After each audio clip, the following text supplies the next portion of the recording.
Hello, everybody. Welcome to the Veriphy Podcast.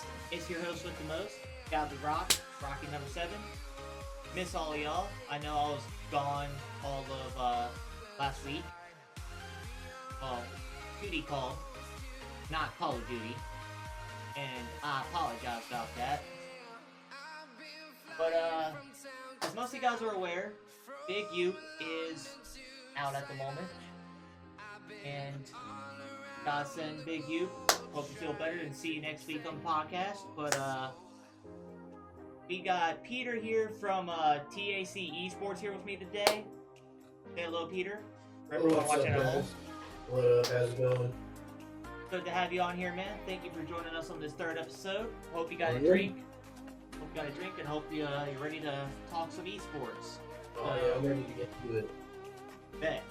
Alright, so I'm guessing you just started taking All Crowns Esports recently, am I correct? Yeah, it was probably about 5 or 6 months ago now. Probably around May, somewhere around then, where I had the idea to do it. So kind of near the tail end of like Black Ops 6 life cycle, and so this going into Black Ops 7 is going to be like our first full year competing. Nice. So far we've had Call of Duty out for the last couple of weeks. How do you feel the new Black Ops is?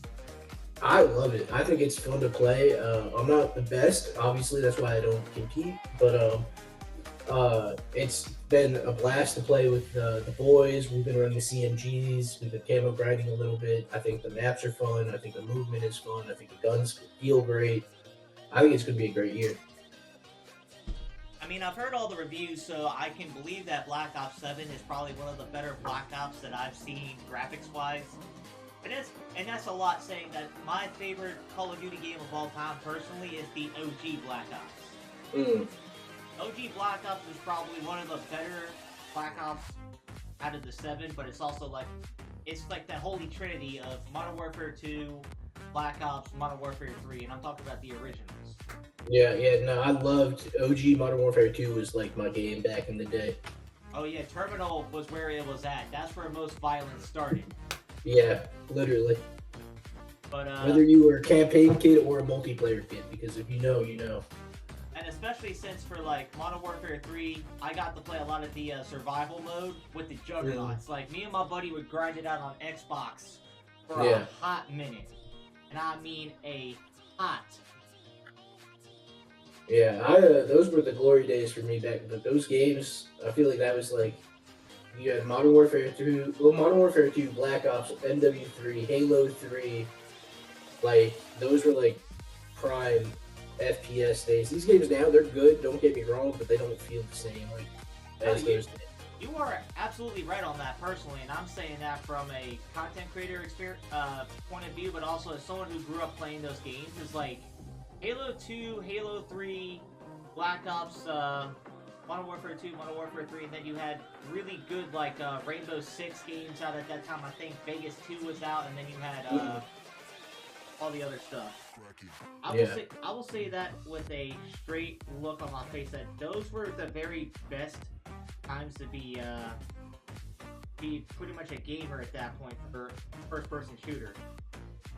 Yeah, I remember like the first time I played Halo 1 on the OG Xbox. You had that big freaking controller in your hands because those things were gigantic.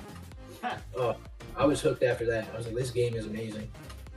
Understatement of the year, man. Like, I remember I got my PS3 right as Christmas of my senior year of high school. One of the first games I ever picked up first-person shooter-wise for that gen was Modern Warfare 2, believe it or not. But then the last first-person shooter I ever played before like I was allowed to was Battlefield Modern Combat for the PlayStation 2, and this was when PlayStation 2 was cranking out finally it was cranking out online. Because PlayStation 2, the fat PS2s, they had that attachment to the back that you had to unscrew the back of the PlayStation 2 to put the little Wi-Fi, the Ethernet adapter in. Yeah. Like, until the Slim came, they basically, like, it took them, like, at least 3 or 4 years to actually add that feature. But online gaming kind of changed with the PS2 and the Xbox, for sure. Yeah, I had the slim, so luckily I didn't have to deal with all that. I had friends who had the beefy PS2 though, so I had that the brings back some memories. Yeah, I had that when it first came out because I had it at both my mom's and my dad's house. Like we had it like the first like day one launch. Mm. But back to Black Ops. So, what kind of team are you running for the new season so far? Like any leagues that you joined? So right now I think we're just focusing on the EWGL league. We ran it last year at the end, the last season I ran for VO6. And we had some pretty good results for a first time team. We made the playoffs and won a couple of rounds, and we ended up getting bounced, I think, in the third or fourth round of the playoffs.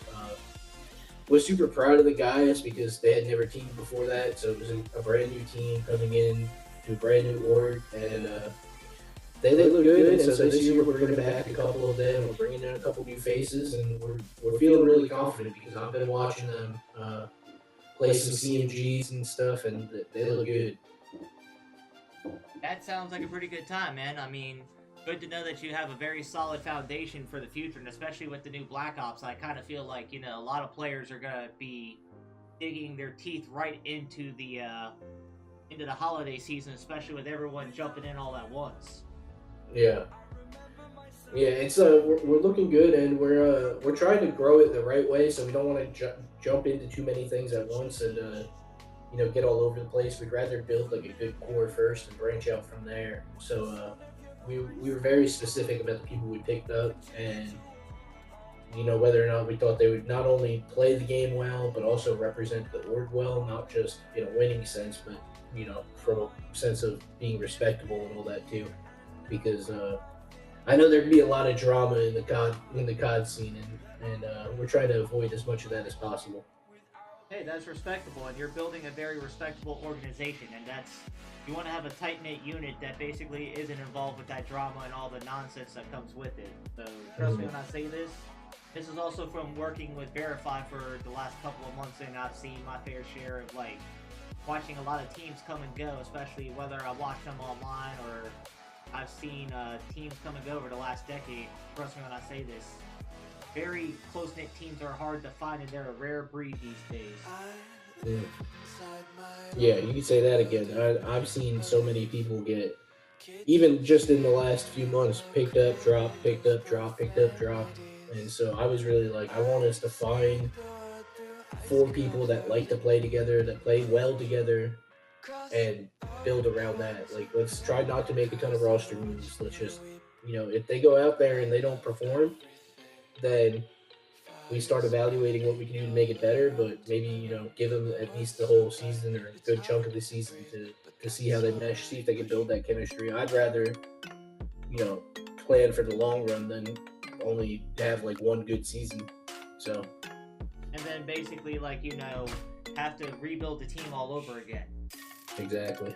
I respect that. That's you can only do so much as an esports org, as someone who runs it, but it's like with the amount of people and free agents I've seen so far, especially with all these teams building up for that, I'm surprised that there's only one game that I can think of that doesn't have an organized league, and that's Battlefield. I'm surprised Battlefield doesn't have a league set up like Call of Duty has, and you would think that with the amount of people that jumped on that before Black Ops came out, I think that they would have something set up, but I've only seen stuff for Rainbow Six, Overwatch, and Apex. Yeah, I've heard that they're thinking about doing Red Sec, the Battle Royale. I've heard that they're trying to do something with that. I don't know if it will be to the level of what we have with COD, where there's the professionals and there's the challenger scene, and then you have these other leagues that operate on Discord and do online tourneys and stuff like that. I don't know if it will be that deep or if it will just be the upper echelon players, but I've heard that they're trying to compete with the Warzone side of stuff, at least for that. But I don't know about just base Battlefield. I don't really know if there's enough variety in Battlefield to do the things that Call of Duty does. I know with games like Valorant and CS where it's just one game, but at maps I feel like Battlefield it would be kind of boring to watch after a while because you can only watch so many times of people, playing the same few maps with these giant teams with no real objective-based things other than team deathmatch. Well, yeah, they got team deathmatch, but you also got like kind of like what they do with capture the flag. Like they have a domination thing, kind of like what COD does, but it's like I would say that personally, unless you could do private matches where that would be like a league setting, that would that'd be ideal. But I don't think EA is known for that kind of thing, which is unfortunate. But as a Call of Duty guy, what was one of the teams that you can think of in recent memory that has always caught your attention? That you would see no matter where you go, whether it be online, whether you were popping random clips on YouTube. Like, what team always has your attention? I mean, it's hard if you're talking from the professional sense. It's hard not to say Optic, right? Like, they've been doing it the longest. I feel like consistently. I know obviously FaZe has been doing it for a long time, a lot of those other groups, but like Optic has always been like a staple in the Call of Duty scene, and whether it was early on with Nade Shot or, and Skunk, or into the Dynasty when they were just, winning tournament after tournament, to now this new team that looks insane with Shotzi, Merc, Dashy, who, like, I feel like there's always clips of them, like, all over Twitter and stuff like that, and, so from a professional sense, it's definitely them. Yeah, I've heard a lot about Skunk, because Skunk was on Optic and he basically lit up everyone in COD League. But then I would also hear about FaZe, but FaZe is more about the trick shot than they're like one-trick ponies. I mean, some of their core teams have done good in the past, but I kind of feel like most of them is just there for the clout now. Which is sad. Yeah. But it's like, Optic has like always been consistent when it came to actually putting decent teams together. Yeah, I always respected too the Optic, like the grind where it's not just the esports, like it's content too, because at the end of the day, like gaming content, internet content was like the first thing that got me interested in this kind of stuff. Before it was esports, it was, let's plays and podcasting and stuff like that really kind of caught my eye, and then transitioning into like watching competitive esports and stuff like that in the last few years. So I've always respected that they've been, great competitors, but also great content creators. They've been grinding too. And those FaZe teams, I mean, they don't look too bad. I think it was Vanguard that they were like second constantly, but then Cold War they were like one of the best teams in the game. So I think it's just like, I don't know, they're up and down, like you said. They're not very consistent. Yeah, and it's also like with FaZe and their whole organization being publicly traded, and then all the controversies that come from after team members, it kind of takes away from the actual competition side of things. Like, after content creators are always doing something to get themselves in trouble, Yeah, I feel like if your name isn't Zuma or Kason and you're on FaZe, like, you're at risk of something coming up that people are going to try to cancel you for. Exactly. I can agree with that. But back to what I was going to ask you. You're also a content creator in your own right, right? Yeah, I tried to do a little bit of streaming. I kind of fell off because my life just gets kind of crazy busy sometimes. So that's definitely something I'm trying to get back into, and it's definitely something that I want to incorporate into to our organization as well, is like trying to make content around the team, but also like the people that I have on the inside, behind the scenes stuff. But as a content creator, what was your bread and butter go-to game if you ever were to stream something other than Black Ops 7, like even before Black Ops 7 came out? Well, for a long time it was sports games. I was pretty big into like Madden. I would do like the Madden Ultimate Team, and stuff like that. So I did that a lot.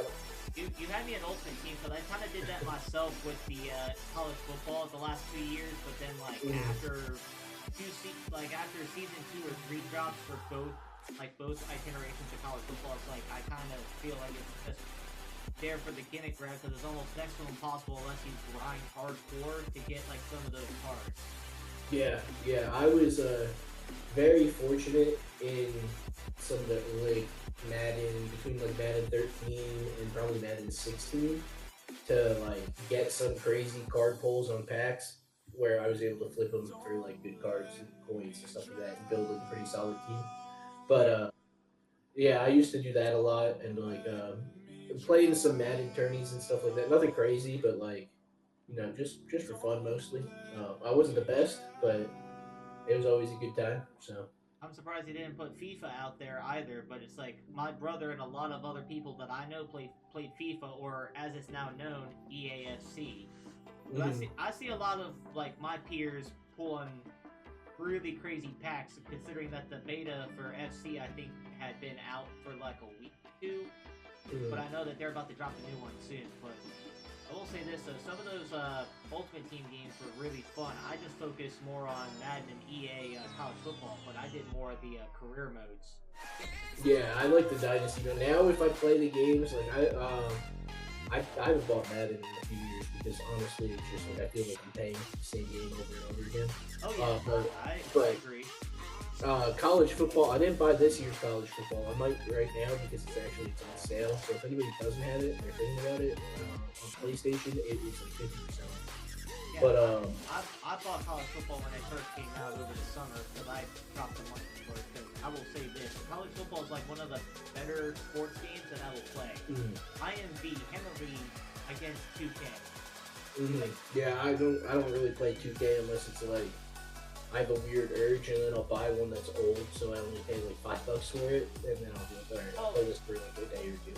Like the funny thing is, I used to buy every single year's copy of 2K up until about 2K20, but someone kind of ruined it for me because it's just become a gimmick game at this point. Like, you're really playing my part, but it's like it's pay to win. I'm not playing online almost constantly. I just want to play career mode. Yeah, no, I feel that. That's definitely where I drag. Like I play college football 25. I still play it sometimes, but I'll just play dynasty mode and like chill, whatever. I like to play those games now. Like just sit on my couch, load it up on the TV, and just like do something like just no brain, relax, chilling gaming. Like that's what I'll play.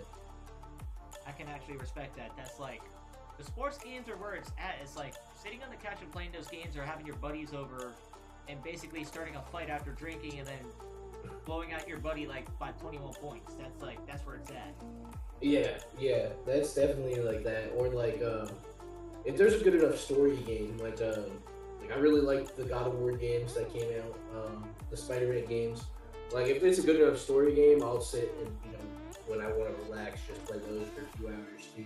But oh yeah, especially since like you said God of War, I actually never played the last. I haven't played the last two, but I basically can say the God of War series has been one of my favorites. But I will also say that one of my favorite game series that I could recall as of late that I played up the back was I've been following up on the remakes for Final Fantasy VII. Those have been on point. See, I've never pulled the trigger on them. I've thought about it probably 60, 70 times where I've been like, I should just buy this because I've never played them and they look great, but I've never pulled the trigger on it. I feel that. It took me a while because I had to learn how to play the original because they had the PS1 Classic at one point on the PlayStation catalog. But then I bought the actual, or I got it as part of the one of the free games one time. So I got the first part for Final Fantasy VII because I think they broke it up into 3 parts for the remaster. But it was actually amazing. I loved it. Yeah, it looks great, and it looks like the graphics look phenomenal. I'm just like, I don't know. I'm like, I don't really know if I'm gonna love it. It looks great. I know some people adore it, but I was just like, I don't want to spend money. Well, it's like you have to get into it, like you have to get into Kingdom Hearts, because Kingdom Hearts is the same way. If you've already played Kingdom Hearts and Final Fantasy, it's a no-brainer because it's the same system. Yeah, because there's crossover, isn't there, between Kingdom Hearts has Final Fantasy. Well, it's because they're made by Square Enix. Square Enix designed both Kingdom Hearts and Final Fantasy. So Yeah. basically, Final Fantasy characters appearing in Kingdom Hearts isn't a surprise because, Square developed. Yeah. But I've had to grind a lot on the new Pokemon game that just came out right before Battlefield. Well, right after Battlefield. Pokemon Legends ZA. People slept on that game and people hate on it for the wrong reasons. Oh yeah, I'm waiting to pull the trigger on that one because I want to play it on the Switch too. I just haven't bought one yet. Probably after the holidays, I'll go ahead and grab one.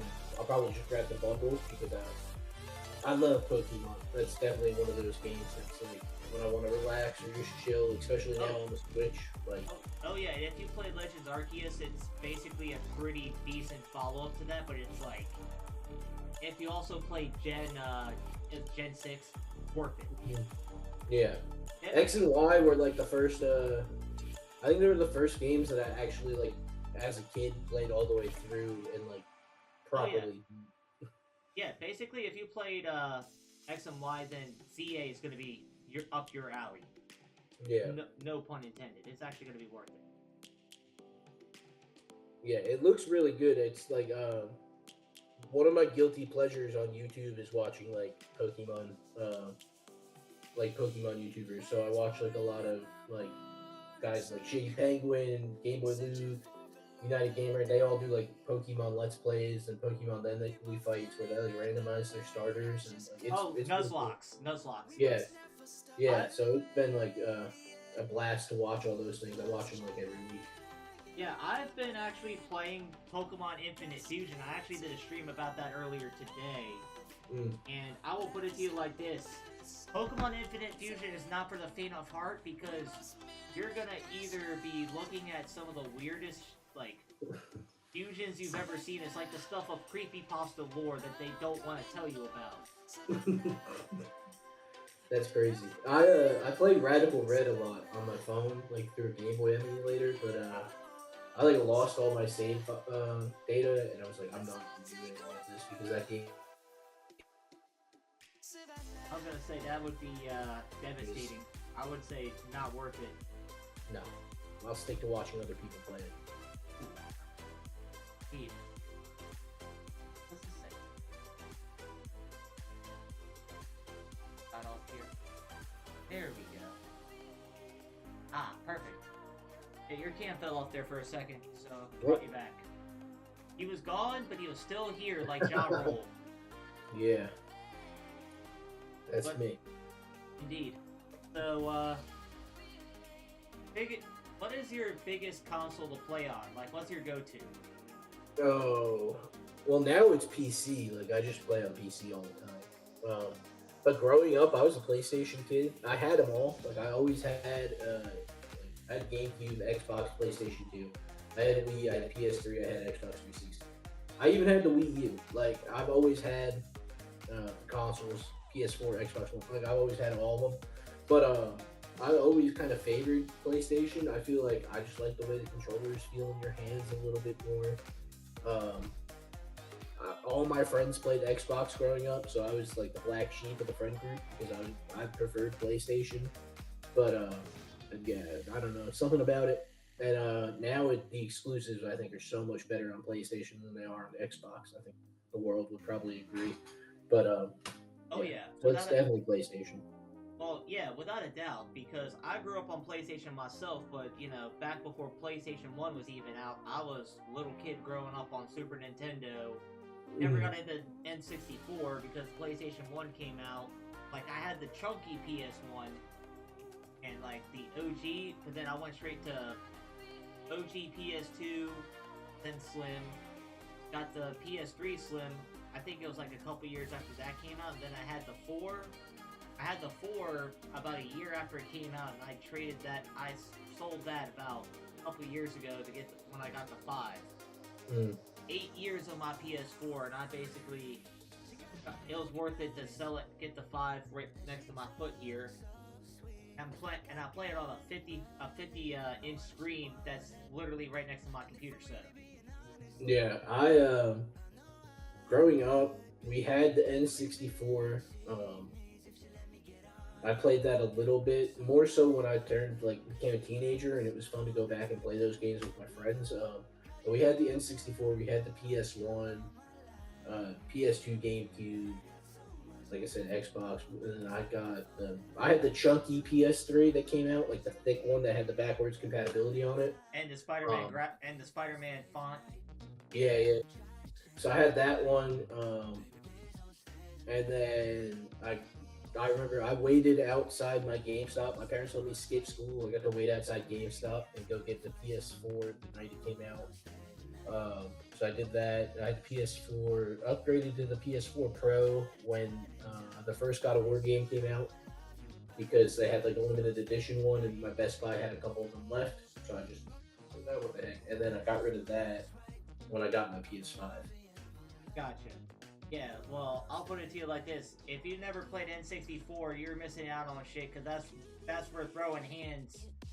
That's what we call the old school way of throwing hands. Like, if you weren't playing Mario Kart to win, you weren't playing Star Fox 64, or you weren't playing GoldenEye, there is something wrong with you. Yeah, no, we played GoldenEye, some Smash, a lot of Smash. OG Smash was an interesting time. But yeah, it was like, and then Legend of Zelda was the other one we played a lot. Oh yeah, but it's like if you were playing multiplayer and you were gonna destroy friendships, you were either playing Mario Kart, Star Fox 64, or you were playing Smash. Yeah. And GoldenEye. But people hate GoldenEye because there's always that one douche that basically picked Odd Job. Yep, pretty much, always. Odd Job, throw the hat. Yeah. We also played, there's this game called NFL Blitz. Oh, NFL Blitz, yes. And Quarterback Club. We put in like the power-ups and stuff like that. And so we'd always play like NFL Blitz and stuff like that. Oh, NFL Blitz, Quarterback Club. Midway Games actually designed some decent games back then. Even Rampage was a very slept-on game. Yeah, they had a baseball game called Slugfest. Oh, yeah, I used to play it all the time on the Xbox. Yeah, Slugfest and Blitz, they had that for like up until I guess PS2. But Midway Games, which also published really good games, like people forget that Mortal Kombat was a Midway game at one point, but they when Midway went bankrupt, the rights to Mortal Kombat got bought out by Warner Brothers, which is why Ed Boon and them started NetherRealm Studios. Yeah. Fun history fact for those who didn't know. But Midway Games owned Rampage. They owned what's it called? A lot of the Slugfest, NFL Quarterback Club, all that stuff. And they were so fun. Like those arcadey style, like goofy, like to me, those are more fun than like some of the actual. Like I would play if they made Slugfest today. I would play that over like MLB The Show. It was just so much fun. I feel that. I kind of miss when they had NBA Street, but then they kind of lost the right to that when 2K decided, no, what we're gonna do, we're gonna buy out the rights, the NBA rights to that, and then shut down NBA Live. But it's like, NBA Jam was a lot more fun. Like I played the NBA Jam and NBA Street. Like after Volume 3 is when it went downhill. Yeah, I had NBA Street. I think NBA Street 2 on the Xbox 360 ground. I think that was what's it called? It was either NBA Ballers or it was Home Court. Yeah, I think it was Home Court. I think it had Carmelo and Anthony on the cover. Yeah. I remember that. Lord, I feel old. But the funny thing is that like Volume 3 was probably Volume 2 and Volume 3 were like the best. But if you played Volume 1, the low-key, they had CL Smooth and Pete Rock's They Reminisce Over You instrumental. Mm-hmm. Yes, kids. Like, I could play that in the background all day. No questions asked. Yeah, that was another thing. Like, I feel like old games just got right was the soundtracks. Like, there was all those old sports games, and even like some of the racing games, they had great soundtracks.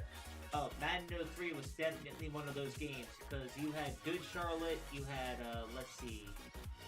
Yeah, Good Charlotte was on that one, because they had the anthem, they had a bunch of other, like, Madden 03 was probably the only sound, like, they had Green Day, I think.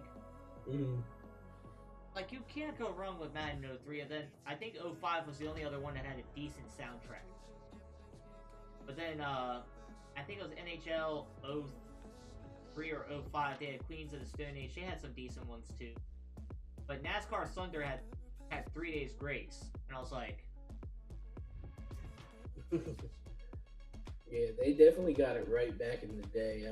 Even like those WWE games back in the day, like SmackDown versus Raw and all those games, they had like amazing soundtracks. yeah, 2009 was one of my favorite because they had that one Was that with song. Skillet? They had like Monster in there by Skillet, I think. I Was think that that 2009? was 2000, maybe '08, but they had Disturbed Perfect Insanity. Mm. They had a song by Murs that never got like that I can't find on Spotify or nothing. It's called Murs SWC, and I used to use that as my entrance music, but I would come in on Eddie Guerrero's little lowrider theme. But it actually slaps.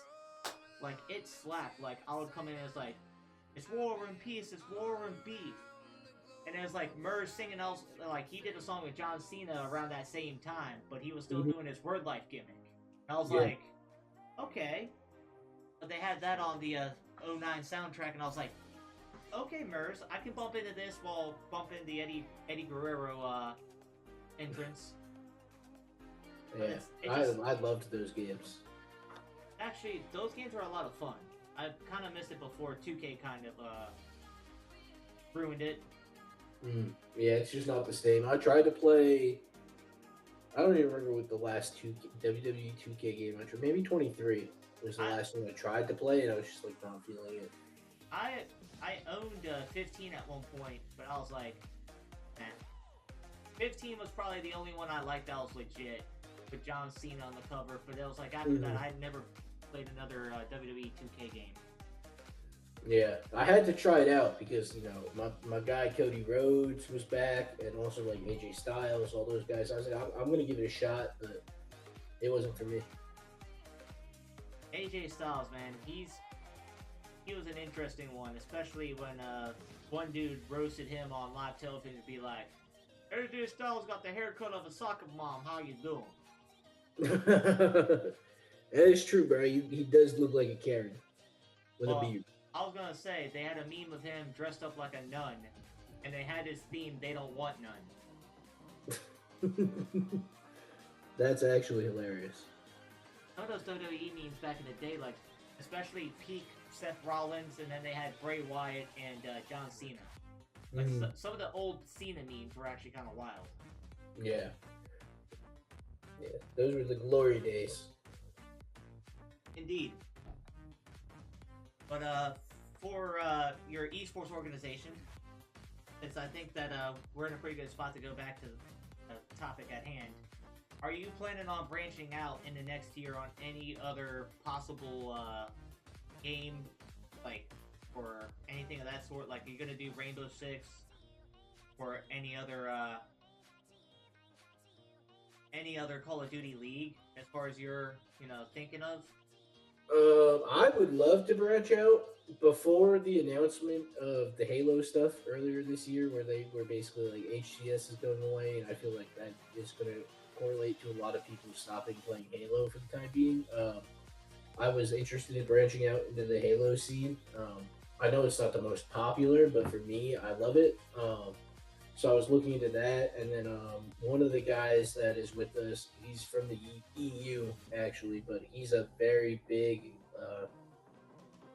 fan of the Valorant comp scene, and so he's throwing out the idea of maybe trying to find like a Valorant team and stuff we can do there. And we'll probably branch out somewhere in the Call of Duty League realm of things. I know there's a lot of leagues out there and a lot of crossover between them. Like if you play in the EWGL, you might play in the ZGL and the XP League. So we have our finger on the pulse of most of them, and we're like definitely looking for opportunities. But we want to make sure that, like I said earlier, that we do it right and we don't just rush into things just to do it. I feel that and I respect that because, I talk to Uper all the time. Uper, you big dummy, better be back next week.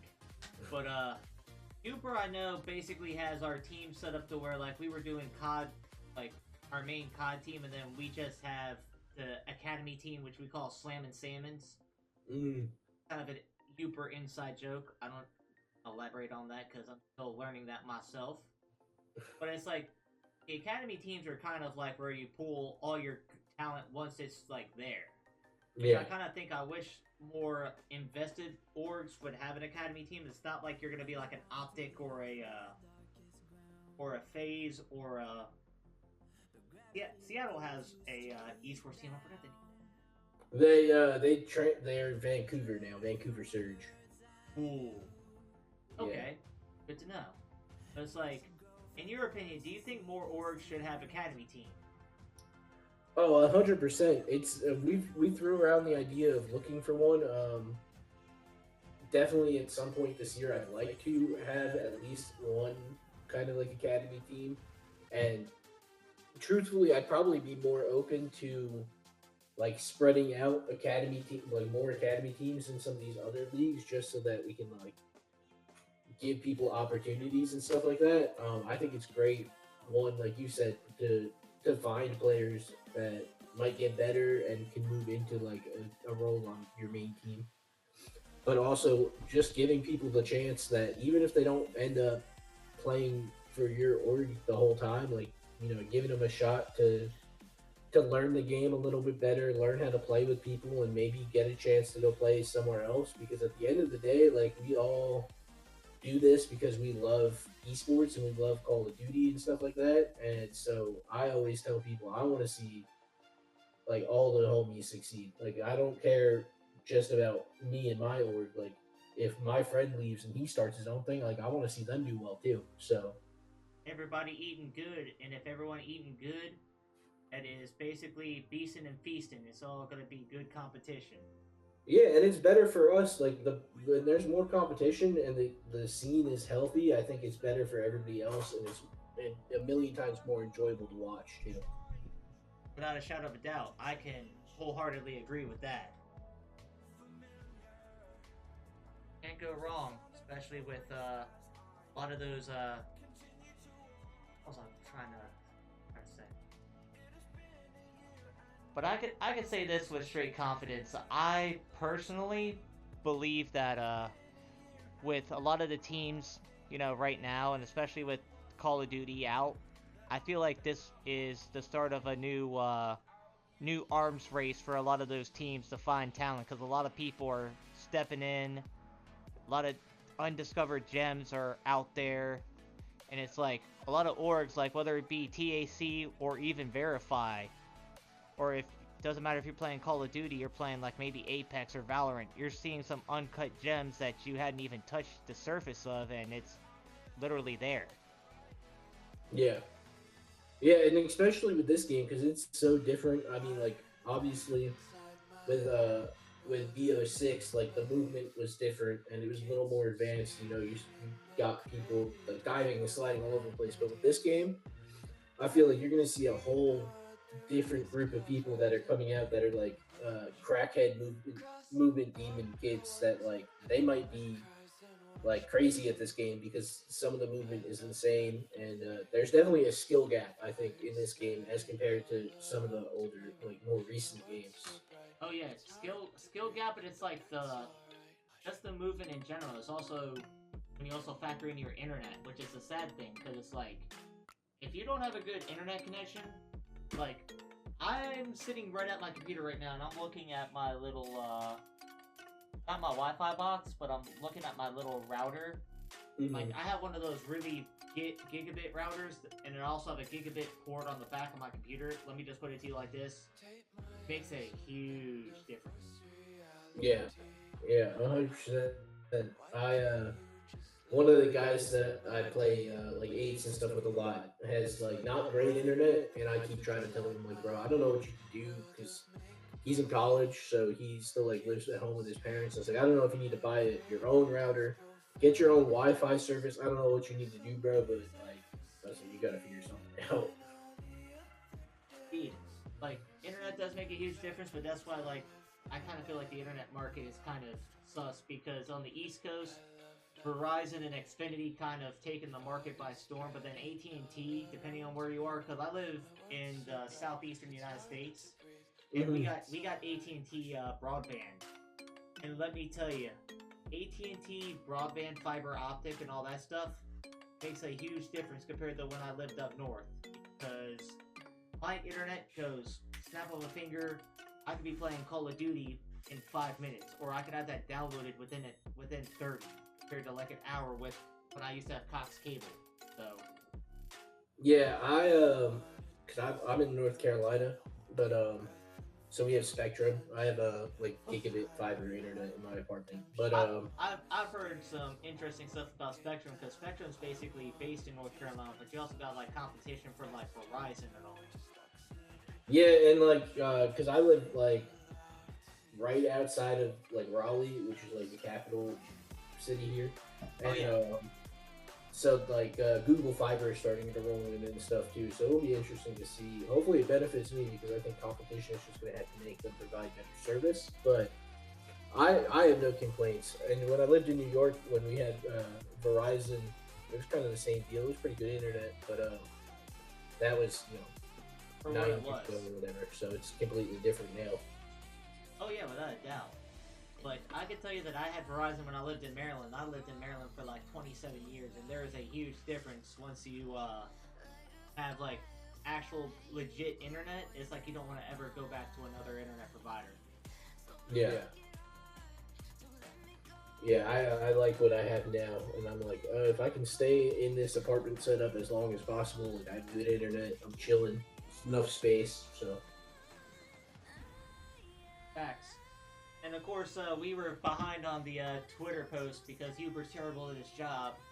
I think that was Ivy's doing. Thank you, Ivy. Love ya. Huber, you suck at your job, and I'm gonna get on you later. That's crazy. I'm gonna go ahead and give that a repost right now. Yep. But we got about 45 minutes of this, so currently any big plans coming up, like anything you want to talk about regarding what your org might be planning? No, I think literally as we speak right now, the guys we're running some CMGs with the fourth that is looking to be very potentially our fourth going into the first season of Black Ops 7 competitive play, and we're super excited about it. I'm feeling good about the squad we got.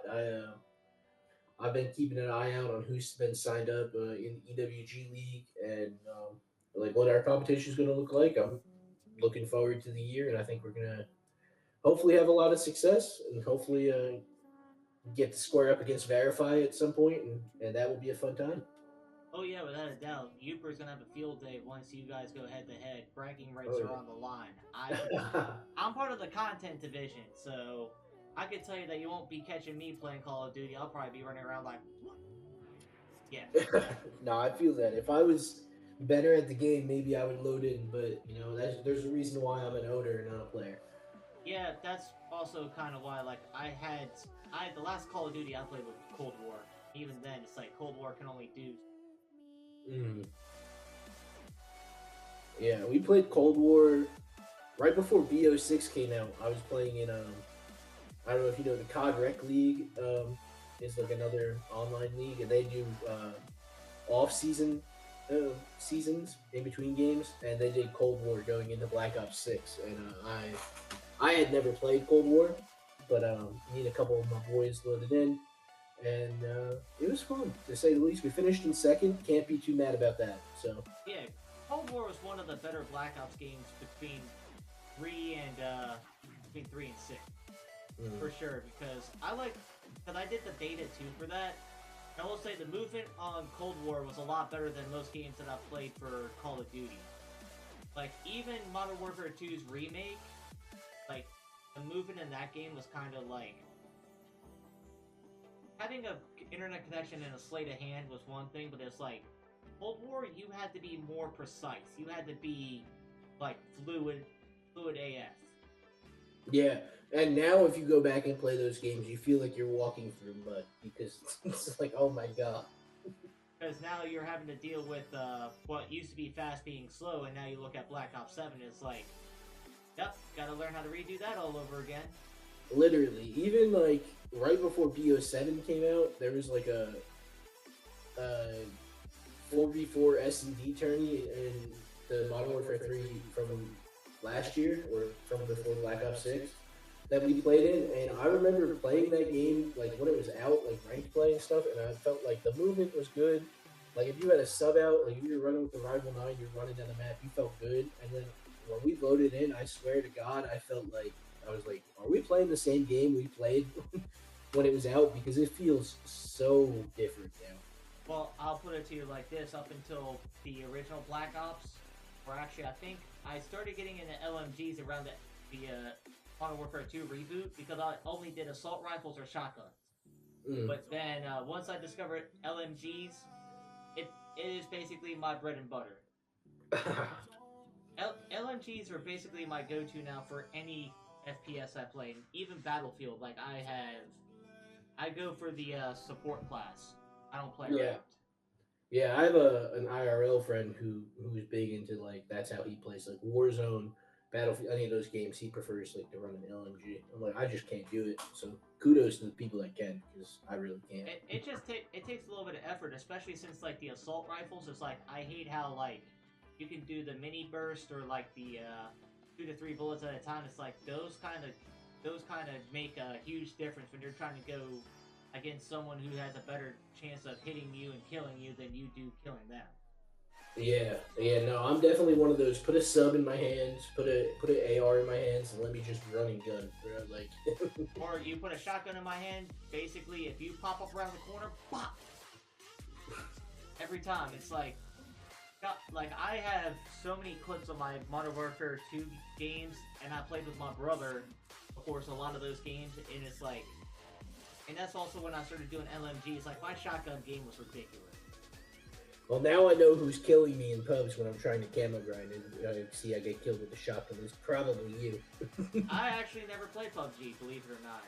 But also, my favorite go-to in COD, I would do crazy, like, I actually have a clip of it at one point to where, like, I was doing a domination, and someone tried to come at me, and I threw a Molotov right as they were jumping off. It was like that, I don't refer to it as that one map in the Middle East or whatever, and they had, like, the little warehouse thing.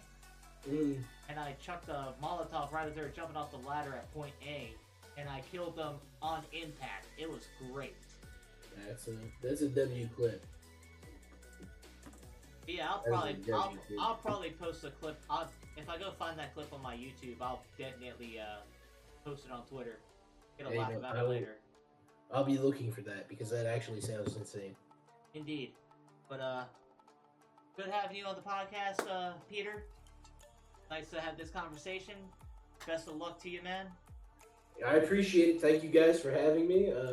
Hopefully we can do it again sometime. Maybe Big Ute will be feeling down to clown, and he'll be here too next time. I think it was a lot of fun, and I'm looking forward to seeing y'all hopefully in the season coming up. Sounds good, man. Well, this is Veriphy Podcast. This is your boy Rock. Signing out. Y'all have a good day.